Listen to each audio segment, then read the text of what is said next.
Well, it's Friday the 12th of July. It's Meat Grinder Redux, and Mercury went retrograde in Leo. A good time to pick up old half-finished projects. And boy, do I have plenty of those. This is episode 1915 of 301 Permanently Moved Online, a personal podcast 301 seconds in length, written, recorded, and edited in 1 hour by me at the JMO.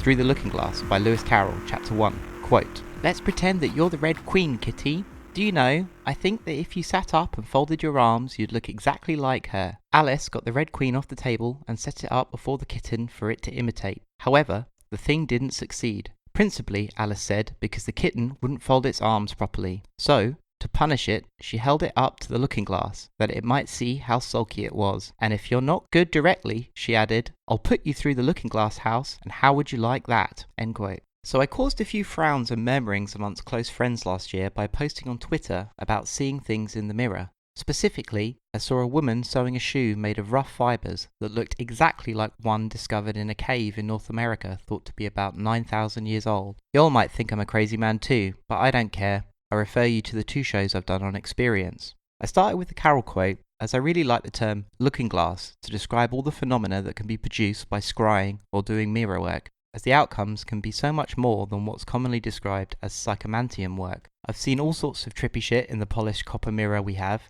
It's so simple, I'll tell you how to do it right now. Sit in a dark, quiet room with only one light source. Have the mirror tilted away from you so you can't see your own reflection or the light source in its surface. Stare into the mirror, and in the gloom things will begin to cohere, and that's basically it. You'll see psychedelic colours, fast expanding geometric forms and shapes that have a wild leaps in logic. Once you get through the veil, all things seem to tune in.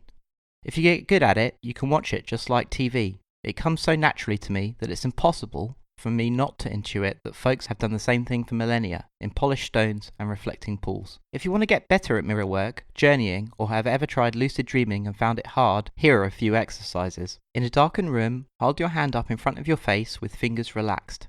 Have a light source behind your hand. This can be a candle or even a window letting street lighting in from the outside. Be sure that its full brightness is covered by the hand. Stare at it until you are well aware of the sensation of the image having been burned in. I'm sure you know what I'm talking about. A bunch of optical illusions are also activated in this way. Once satisfied, close your eyes and drop your hand to your side. You should still be able to see your hand as it was in front of your face. As you recognize the outline of your hand, in your mind's eye, try and close your fingers that are in the after image. Try opening them again. Try twisting your hand around at the wrist. These are all super familiar motions that your brain knows how to do, and I think you'll be surprised at how quickly you can manipulate your hand in the liminal. At some point, you'll realize your hand is both on your lap and being manipulated in this other space. The dexterity of your ghostly hand should feel natural, like it's actually there. I'm not suggesting that you'll be able to do this straight away, but your mileage may vary. However, if you make it a practice, perhaps do it nightly before bed, it'll come.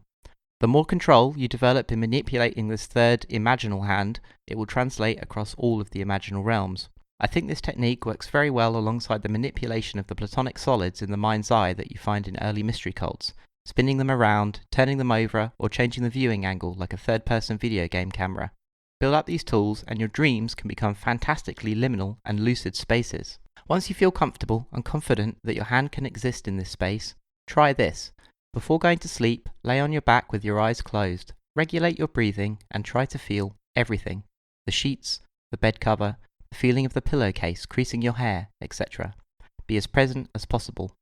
And when you know where you are, in your mind's eye, pull back the covers, sit up, turn sideways, and imagine putting your feet on the floor. We all know that reality is a spectrum, but once your feet are on the floor, it should feel quote-unquote real as when you were manipulating your hand in the first exercise.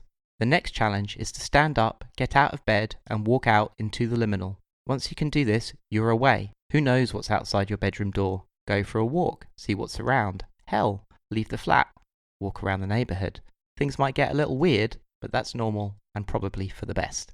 Anyway, that's it for this week. A big hello to any and all my new subscribers. I appreciate you listening. And I'd love for you all to try this and report back on your successes, failures, and frustrations. I'm really interested. You can DM me on Twitter or email podcast@theruderule.com.